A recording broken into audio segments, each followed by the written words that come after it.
Hello and welcome to the class. Today we shall be starting cost accounting. Now let me tell you what is there in your syllabus.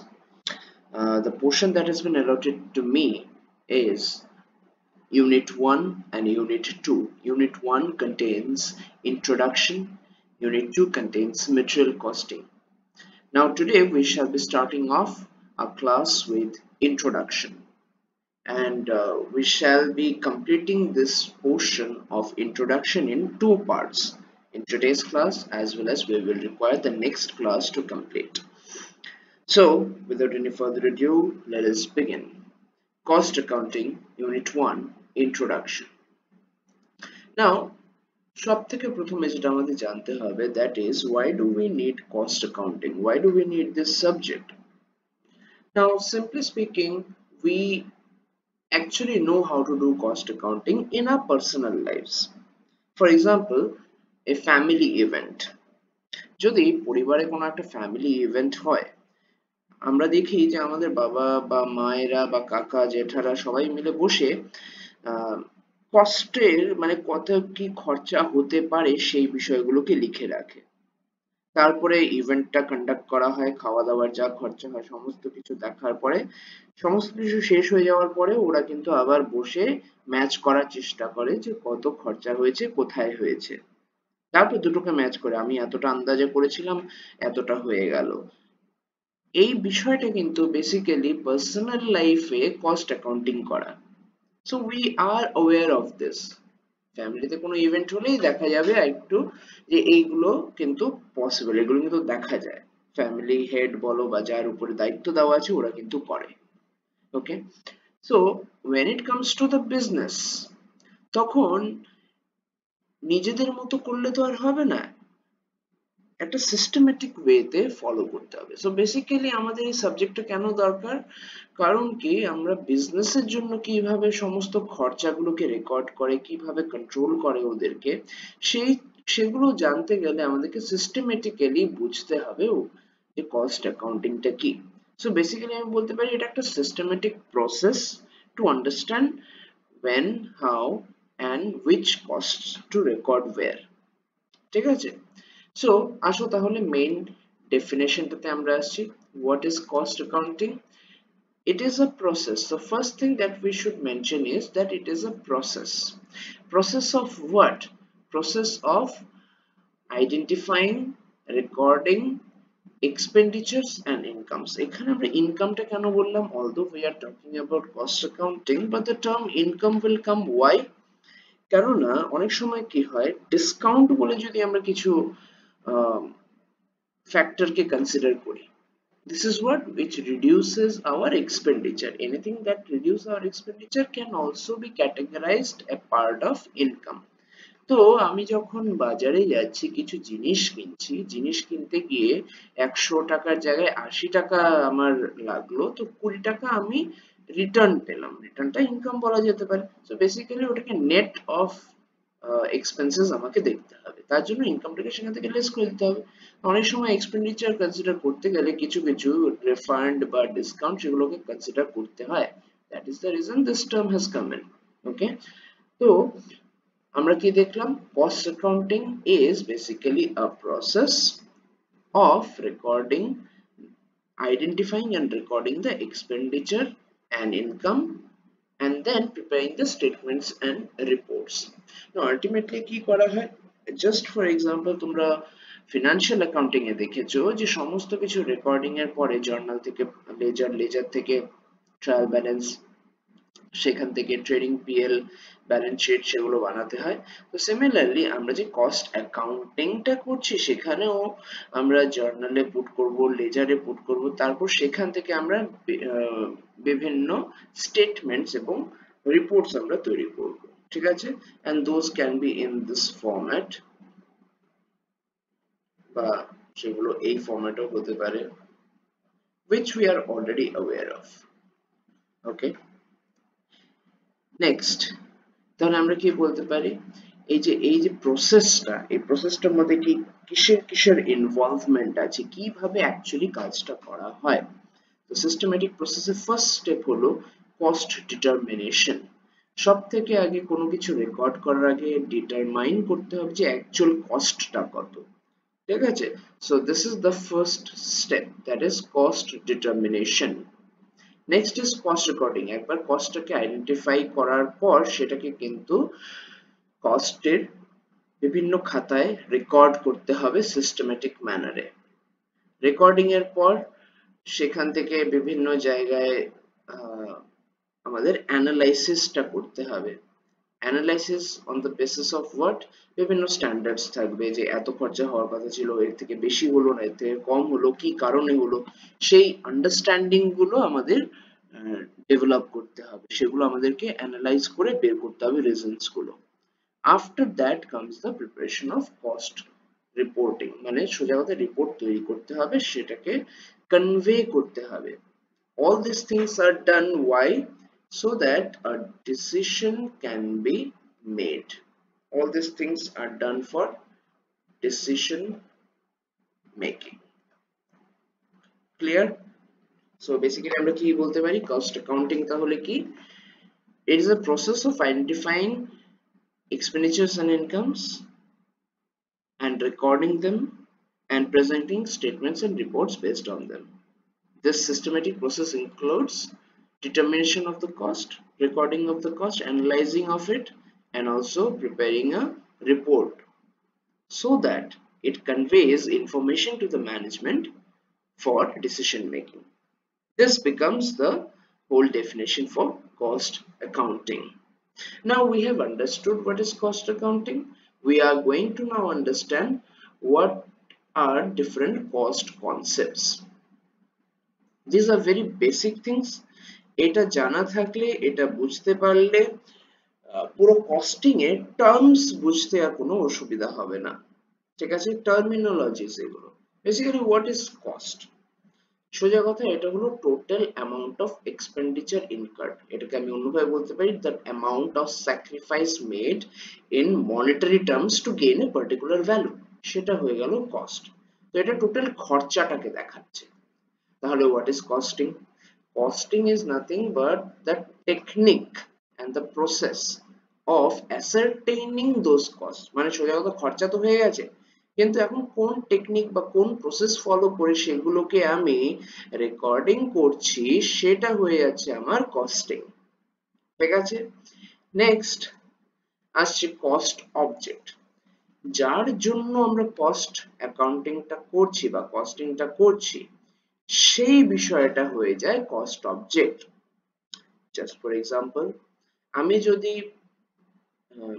Products এর জন্য বিভিন্ন item, তাদের জন্য যদি আমি cost accounting করি, তাহলে product হয়ে গেল আমার কি কস্ট অবজেক্ট। আমি যদি কোনো একটা পার্টিকুলার ইনভেস্টমেন্ট প্রজেক্টের জন্য কস্টিং করি, তাহলে সেই ইনভেস্টমেন্ট প্রজেক্টটা হয়ে যাবে আমার কস্ট অবজেক্ট, ঠিক আছে? আমি যদি দেখতে চাই সেলস ডিপার্টমেন্টে টোটাল কত খরচা হচ্ছে, তো sales department will become my object. তার মানে কি, অবজেক্ট হলো সেই বিষয়টা যার জন্য আমরা কস্টিং করছি, যার জন্য আমরা সমস্ত রেকর্ড মেইনটেইন করছি। Okay, so it can be a product, it can be a service, it can be a project, it also can be a customer, ঠিক আছে? It can be a department, it can be anything. Clear? Next, cost units. Cost units তাহলে কি? Cost object বুঝলাম, costing বুঝলাম, cost বুঝলাম, cost units টা কি? Basically এটা কিভাবে আমরা অবজেক্ট গুলোকে মেজার করি বা কিভাবে আমরা ভ্যালু গুলোকে মেজারমেন্ট দিচ্ছি। জাস্ট ফর এক্সাম্পল একটা উদাহরণ দিই, যদি আমার কাছে কোনো লিকুইড থাকে, সেই লিকুইড কে আমরা কিভাবে মেজার করি? Do we measure the liquid in terms of kilogram? সেটা তো করি না। তখন আমরা কিভাবে লিকুইডটাকে কিভাবে আমরা মেজার করি? লিটার বা গ্যালন, এই টার্ম গুলো ইউজ করে আমরা মেজারমেন্টটাকে আইডেন্টিফাই করি। যদি আমি বলি ফর এক্সাম্পল ইলেকট্রিসিটি, ওটাকে কিভাবে মেজার করব? ইলেকট্রিসিটিকে মেজার করার ইউনিটটা হলো কি? Kilowatt hour. যদি আমার কাছে মাইন্স মাইন্স যদি থাকে, ঠিক আছে, সেই মাইন্স এর আউটপুটটাকে আমরা কিভাবে মেজার করব? সেটা কি আমরা লিটারে কোনোদিন মেজার করতে পারি না, সেটা টনস, ঠিক আছে, টনস বা কিলোগ্রামস সেগুলো দিয়ে মেজারমেন্ট হচ্ছে। তো কিভাবে মেজার করা হচ্ছে, that is basically cost unit. Okay, next আসছে কস্ট সেন্টার্স। এবার কস্ট সেন্টার মানে কি, জাস্ট ফর এক্সাম্পল একটা ছোট্ট উদাহরণ দিয়ে বোঝানোর চেষ্টা করছি, this is not a full proof example, কিন্তু তাও বোঝার জন্য এটাকে ফলো করো। কস্ট সেন্টার মানে কি, ধরো এক্সামিনেশন সেন্টার কোথায়, যেখানে গিয়ে এক্সামিনেশন দিতে হচ্ছে, মানে সেখানে এক্সাম কন্ডাক্ট করা হচ্ছে। তো কস্ট সেন্টার কোথায়, যেখান থেকে কস্ট যেই বিষয়ে, যেই এরিয়ার আমরা পার্টিকুলার কস্টটাকে মেজার করার চেষ্টা করছি, মানে সেটা লোকেশন হতে পারে, একটা পার্সন হতে পারে, ঠিক আছে। তো কস্ট সেন্টার কি, যেখানকার আমি কস্টটাকে আইডেন্টিফাই করার চেষ্টা করছি। ইট can be A department, it can be a product, ঠিক আছে। So these are the different concepts that has to be kept in mind. Now after that comes types of cost. First is historical cost. একদম simple ভাষায় historical cost গুলো কি, these are the costs that was incurred in past to procure or produce, মানে কিছু জিনিস বানাতে গেলে যা খরচা হয়েছে অতীতে সেটা, বা কিছু জিনিস কিনতে গিয়ে যা খরচা হয়েছে অতীতে সেটা, সেই কস্টটাকে রেকর্ড করাটাকে বলে historical cost. Next is estimated cost. যদি হিস্টোরিক্যাল কস্ট অতীত নিয়ে কথা বলে, এস্টিমেটেড কস্ট ভবিষ্যৎ নিয়ে কথা বলছে, মানে সোজা কথা, this is a predetermined cost, a cost that will be incurred in the future, an estimation of that, ঠিক আছে, সেটাকে এস্টিমেটেড কস্ট বলা হয়। নাও দেন হোয়াট ইজ স্ট্যান্ডার্ড কস্ট? সোজা কথা, যখন এস্টিমেশনটাকে আমি সাইন্টিফিক্যালি মেজার করছি, in that case that predetermined cost can be stated as standard cost. সোজা কথা, এখানে আমি estimated cost আর standard cost এর মধ্যে বেসিক ডিফারেন্স হলো scientifically scientific application of logic, ঠিক আছে। সাইন্টিফিক যদি আমি করি, S for scientific, S for standard. যদি সাইন্টিফিক ওয়েতে না করি তাহলে সেটা এস্টিমেটেড কস্ট, যদি সাইন্টিফিক ওয়েতে করি সেটা হয়ে যাচ্ছে স্ট্যান্ডার্ড কস্ট। ক্লিয়ার? নেক্সট আসছে টোটাল কস্ট। টোটাল কস্ট একদম সব থেকে simple, overall some of all the cost of a particular activity, ঠিক আছে, সেটাকে বলা হচ্ছে টোটাল কস্ট। নেক্সট তাহলে এভারেজ কস্ট কি, ধরো আমি যদি কিছু প্রোডাকশন করছি যেটা নাম্বারসে মেজার করা যায়, 1 2 3 4 এইভাবে, ঠিক আছে। তো ওভারঅল আমি প্রোডাকশনের পরে দেখলাম আমার টোটাল প্রোডাকশন খরচা হয়েছে 1000 টাকা, টোটাল ইউনিট কটা প্রডিউস হলো 100 টাকা। তো 1000 by 100 will give us 10, that is the value. So 10 rupees per unit is the average. So basically এটা কি, total cost divided by total volume যদি আমরা করি, সেটা দিয়ে দিচ্ছে আমাদেরকে average cost, per unit average cost.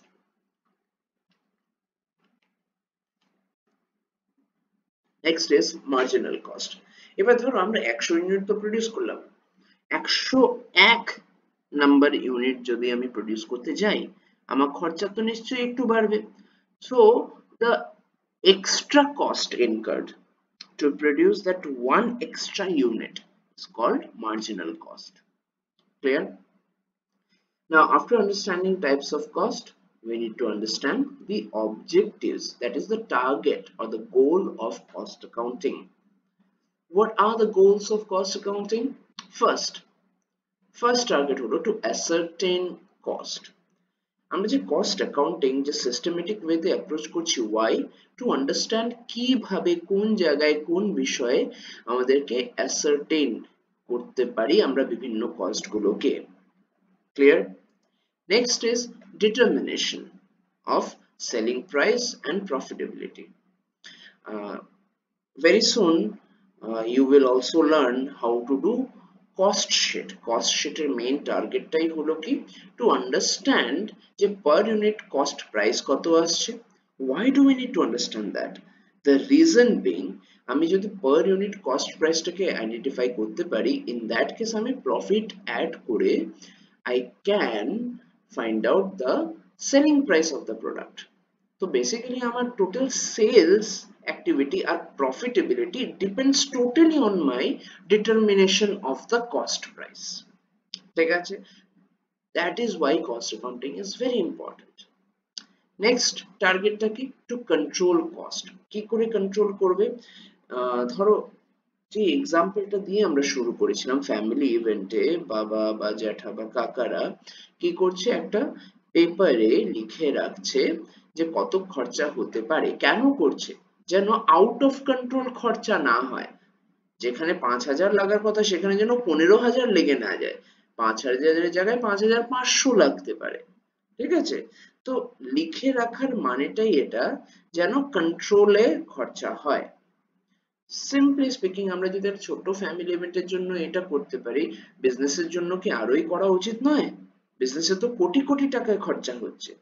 So that is Y cost control করার জন্য আগে থেকে ডিটারমাইন করা কত খরচা হতে পারে, and then checking it constantly যে ঠিক সে তার মধ্যে খরচাটাকে আমরা মেনটেন করতে পারছি কিনা।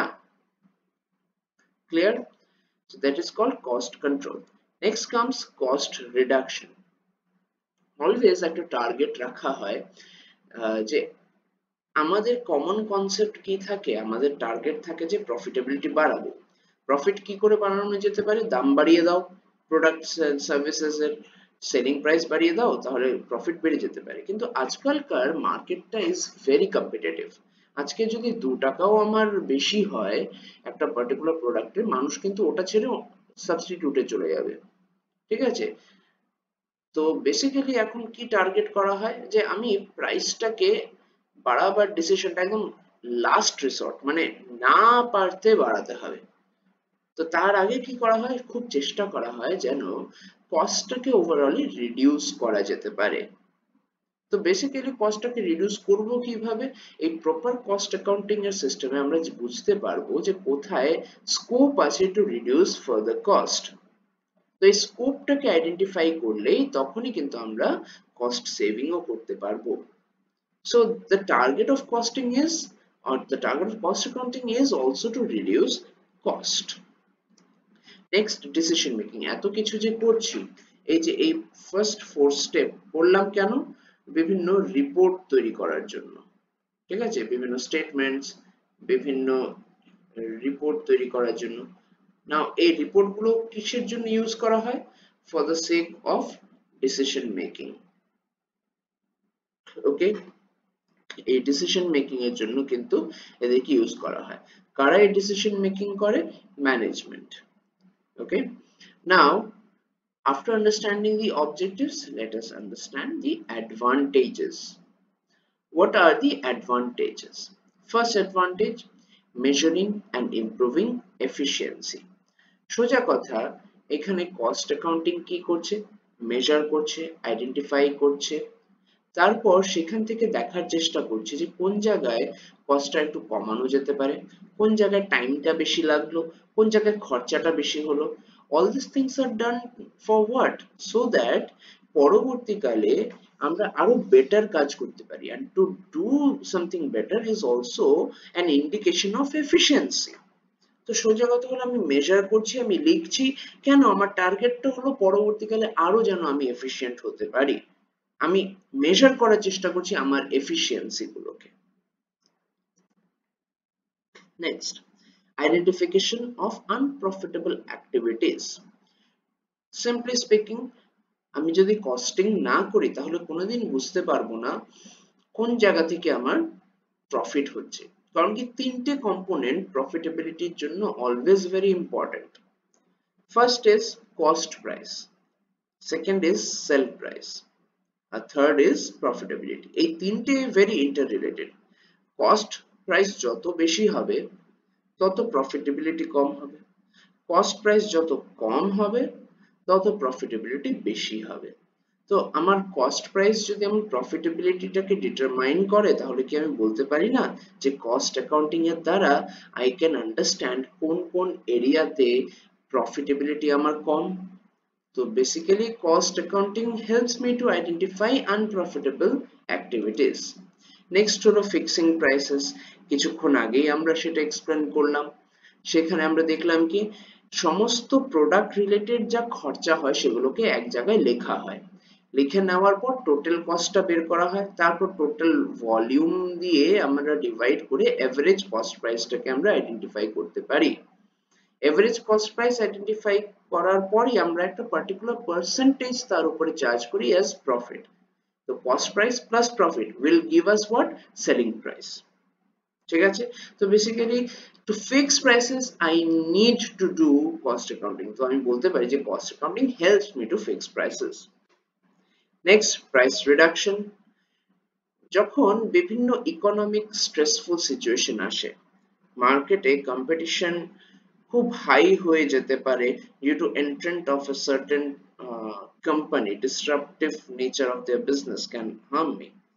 In that situation of economic stress বা economic depression বলা যেতে পারে, এই কস্ট অ্যাকাউন্টিং এ আমাদেরকে আইডেন্টিফাই করে দেয় কোন জায়গায় আমরা কোন প্রোডাক্টের below the cost এ আমরা সেল করে এগিয়ে যেতে পারি, just so that the company survives that period.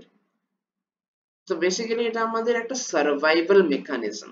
এই কস্ট অ্যাকাউন্টিং করলে আমাদের প্রাইস রিডাকশনের স্ট্র্যাটেজি আমরা তৈরি করতে পারবো, সেখান থেকে আমরা ইকোনমিক স্ট্রেসফুল সিচুয়েশন থেকে বেরিয়ে আসার জন্য পলিসি আমরা ফর্ম করতে পারবো।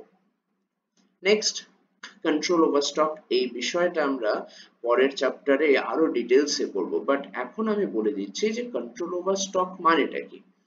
সোজা কথা, মেটেরিয়ালস, র মেটেরিয়ালস আসছে, ফিনিশড প্রোডাক্টস বেরোচ্ছে ফ্যাক্টরি থেকে, বাট এই যে র মেটেরিয়ালস আসছে সেটাকেও আমার একটা জায়গায় প্রথমে স্টোর করতে হবে, এবং স্টোর করাটা ইজ নট ফ্রি। স্টোরের জন্য স্টোরেজ চার্জ দিতে হয়, স্টোর করলে ওয়েস্ট হয়ে যেতে পারে। তো অপটিমাম কোন লেভেলে স্টোর করব যেন আমার ওয়েস্টেজও না হয়, কিন্তু আমার ওভারঅল খরচাও কম আসে, প্লাস আমার যেন স্টক আউটও না হয়। স্টক আউট হয়ে গেলে ফ্যাক্টরি বন্ধ থাকবে। তো এই যে সমস্ত বিষয়টাকে সাইন্টিফিক্যালি বুঝে একটা পার্টিকুলার লেভেলে মেনটেন করাটাই হয়ে গেল কস্ট কন্ট্রোল ওভার স্টক। ঠিক আছে? বা কন্ট্রোল ওভার স্টক। তো কস্ট অ্যাকাউন্টিং আমাদেরকে শেখাবে বিভিন্ন technique to have control over inventories. Okay, next, cost accounting helps us to identify or evaluate the reasons for losses. কি কারণে লস হলো সেই বিষয়গুলোকে আমাদের বুঝতে কস্ট অ্যাকাউন্টিং সাহায্য করে। কোন ডিপার্টমেন্টে বেশি খরচা হলো, কোন পার্টিকুলার প্রোডাক্টটা বেশি খরচা ইনকার করতে হচ্ছে বানাবার জন্য, তো সেই সমস্ত বিষয়গুলোকে বুঝতে সাহায্য করে। So these are the advantages. After that we shall start with cost classification. Cost গুলোকে কি কি ভাবে ক্লাসিফাই করা হচ্ছে সেটা আমরা বোঝার চেষ্টা করব। First is direct or indirect cost. Direct cost কাদের বলা হয় আর ইনডাইরেক্ট কস্ট কাদেরকে বলা হচ্ছে? ডাইরেক্ট কস্ট সেই কস্ট গুলো যেটা ডাইরেক্টলি রিলেটেড উইথ প্রোডাকশন, প্রোডাক্টের সাথে যার ডাইরেক্ট সম্পর্ক সেটাকে ডাইরেক্ট কস্ট বলা হয়। ইনডাইরেক্ট তাহলে কি হবে? যার ডাইরেক্ট হয়তো সম্পর্ক নেই কিন্তু অন্যভাবে সম্পর্ক আছে। একটা সিম্পল এক্সাম্পল দিয়ে বোঝানোর চেষ্টা করি। র মেটেরিয়াল বা লেবার কস্ট যেটা আমি ইনকার করছি, ঠিক আছে, সেই প্রোডাকশন করার জন্য, সেটা ডাইরেক্টলি প্রোডাক্টের সাথে রিলেটেড, তো সেটাকে ডাইরেক্ট কস্ট হিসেবে ধরা হবে। কিন্তু আমি যদি বলি যে যেই মেশিনটা ইউজ করা হচ্ছে সেই মেশিনটাতে গ্রিজ ব্যবহার করা হয়েছে, তো এই যে গ্রিজ ব্যবহার যদি না করে মেশিন কাজ করবে না। তো এই গ্রিজের জন্য যে খরচাটা, সেটা কি আমি বলতে পারি গ্রিজটার জন্যই প্রোডাকশন হচ্ছে? সেটাও কিন্তু ভুল কথা, কিন্তু গ্রিজটা না থাকলে প্রোডাকশন হবেও না। তো এটা দেখো ইনডাইরেক্টলি, ডাইরেক্ট যদিও তার সম্পর্ক নেই কিন্তু ইনডাইরেক্ট ওয়েতে সে কিন্তু হেল্প করছে প্রোডাকশনের জন্য। সো ইন দ্যাট কেস গ্রিজের যে খরচা সেটা ইনডাইরেক্ট এক্সপেন্স। নেক্সট আসছে element wise classification, material, labour, expenses. এই পয়েন্টটাকে তোমাদের চ্যাপ্টার হেডিং হিসাবে ওভারহেডস বলে দেওয়া আছে। সো এলিমেন্ট ওয়াইজ কস্ট যদি বলি, মেটেরিয়াল রিলেটেড এলিমেন্টস হতে পারে, আরেকটা এলিমেন্ট হতে পারে কি labour related, human resource related যেটা, আর আদার এক্সপেন্সেস মানে কি বিভিন্ন অ্যাডমিনিস্ট্রেটিভ এক্সপেন্সেস গুলো। ওকে, সো এটা যদি এলিমেন্ট ওয়াইজ করি, this are the elements. What are the function wise cost classification? আমরা যদি ভালো করে প্রিন্সিপালস অফ ম্যানেজমেন্ট পড়ে থাকি, সেখানে ফাংশনাল ডিপার্টমেন্টেশন বলে একটা পয়েন্ট আছে, যেখানে ডিপার্টমেন্ট তৈরি করা হয় বেসড অন দ্য ফাংশন। সেটা যদি মাথায় থাকে, then we can of course understand function wise cost classification। মানে সেখানে এই একই কনসেপ্টটা আমরা কস্টের জন্য ইউজ করছি। ফাংশন ওয়াইজ প্রোডাকশন মানে কি, ফাংশন ওয়াইজ কস্ট ক্লাসিফিকেশন মানে কি, one function is production, so প্রোডাকশনের টোটাল কত খরচা হচ্ছে সেটা দেখা। another function is administration, another function is marketing, another function is research and development। তো এই বিষয়গুলো যখন আমি সেপারেটলি আলাদা করে এই অ্যাক্টিভিটি রিলেটেড আমি কস্ট আইডেন্টিফাই করার চেষ্টা করছি, that becomes my function wise cost classification। Next, behaviour wise cost classification. কস্টের বিভিন্ন বিহেভিয়ার হয়। যে খরচাটা আমার প্রোডাকশন ইউনিটের সাথে ডাইরেক্টলি লিঙ্কড, মানে যত আমার প্রোডাকশন হবে তত আমার খরচা বাড়বে, যত আমার প্রোডাকশন কম থাকবে তত খরচাও কম হবে, সেটাকে বলা হয় ভেরিয়েবল কস্ট। আবার কিছু খরচা আছে, আমার প্রোডাকশন হোক কি না হোক খরচাটা হবেই, ঠিক আছে, সেটাকে ফিক্স বলা হয়। আবার কিছু সেমি ভেরিয়েবল কস্ট আছে, সেটাতে কি হয়, কিছু লেভেল অফ প্রোডাকশন অবধি একটা সার্টেন খরচা থাকে, তারপর এই যে আমি প্রোডাকশনটা একটু বাড়িয়ে দেব তখন খরচাটাও আমার একটু বেড়ে যাবে। তো বিহেভিয়ার ওয়াইজ কস্ট ক্লাসিফিকেশন যদি বলি, দেন এইভাবে আমরা কস্ট গুলোকে ক্লাসিফাই করতে পারি। নেক্সট হলো সাঙ্ক কস্ট। সাঙ্ক কস্ট শব্দটা, সাঙ্কের যদি মানেটা আমরা বের করি, মানে ডুবে যাওয়া। তো এখান থেকে আমরা বলতে পারি যে সাঙ্ক কস্ট এমন একটা খরচা যেটা ডুবে গেছে, যেটাকে আর আমি রিকভার করতে পারবো না। আর যদি আমি কোনো বিষয়টাকে রিকভার করতে না পারি, সেটা আমার ডিসিশন মেকিং এর পার্ট হবে না। ক্লিয়ার? সাঙ্ক কস্ট বেসিক্যালি সেই সমস্ত খরচা যেটা আমার আর আমি রিকভার করতে পারবো না, তাই সেটা আমার ডিসিশন মেকিং এরও পার্ট হবে না। ওকে, ক্লিয়ার? নেক্সট আসছে আমাদের অপরচুনিটি কস্ট। দেখো, মাল্টিপল অল্টারনেটিভস থাকতে পারে, ঠিক আছে, আমি প্রোডাক্ট এ বানাতে পারি বা প্রোডাক্ট বি বানাতে পারি, কিন্তু আমি যদি প্রোডাক্ট বি টাকে সিলেক্ট করি, আমাকে কিন্তু স্যাক্রিফাইস করতে হবে প্রোডাক্ট এ টাকে। যেই খরচাটা আমি স্যাক্রিফাইস করলাম সেটাকে বলা হয় অপরচুনিটি কস্ট, ঠিক আছে। তো এটাকে ইংরেজিতে যদি বলা হয় তাহলে this is the cost of the next best alternative that has been foregone, ঠিক আছে, একটা করার জন্য আরেকটাকে ছাড়লাম, যেটাকে ছাড়লাম সেটা becomes my opportunity cost। Next হয়ে যাচ্ছে ইনক্রিমেন্টাল কস্ট। সোজা কথা, ইনক্রিমেন্টাল কস্ট মানে কি, ধরো আমি এক জায়গায় আমার ফ্যাক্টরি আছে, আমি এখন অন্য জায়গায় ফ্যাক্টরি করতে চাই, বা আমার যে ফ্যাক্টরিটা আছে সেটাকেই আমি আরেকটু বাড়িয়ে দিতে চাই, আরেকটু বড় করতে চাই, এক্সপ্যানশন প্ল্যান। তার জন্য যে খরচাটা হবে, যেটা বেড়ে যাবে যে খরচাটা, সেটা হলো ইনক্রিমেন্টাল কস্ট।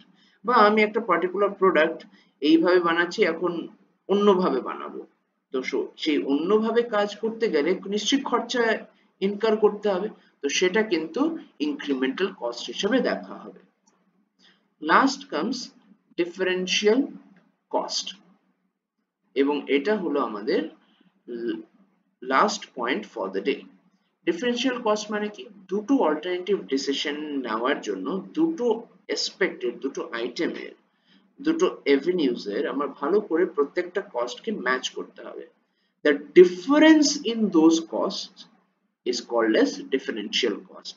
মানে সোজা কথা, প্রজেক্ট এ প্রজেক্ট বি যদি আমার কাছে থাকে, প্রজেক্ট এ তে কি কি খরচা আছে, প্রজেক্ট বি তে কি কি খরচা আছে, প্রত্যেকটা খরচার সেই ডিফারেন্সটাকে আমরা কি বলতে পারি, differential cost. Clear? So this is where we end with our class today. Next ক্লাসে আমরা essentials of a good cost accounting system start করব। Thank you so much.